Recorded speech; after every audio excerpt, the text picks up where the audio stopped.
C. Joseph Vijay எனும் நான்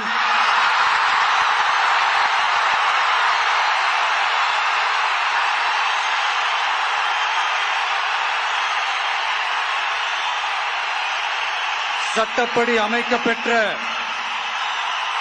இந்திய அரசியல் அமைப்பின்பால் உண்மையான நம்பிக்கையும் மாறா பற்றும் கொண்டிருப்பேன் என்றும்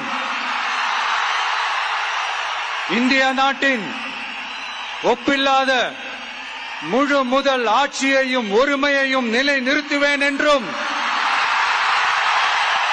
தமிழ்நாட்டு அரசின் முதலமைச்சராக உண்மையாகவும் உளச்சான்றின்படியும் என் கடமைகளை நிறைவேற்றுவேன் என்றும் அரசியல் அமைப்பிற்கும் சட்டத்திற்கும் இணங்க அச்சமும் ஒருதலை சார்பும் இன்றி விருப்பு வெறுப்பை விலக்கி பலதரப்பட்ட மக்கள் அனைவருக்கும் நேர்மையானதை செய்வேன் என்றும் ஆண்டவன் மீது ஆணையிட்டு உறுதிமொழிகிறேன்.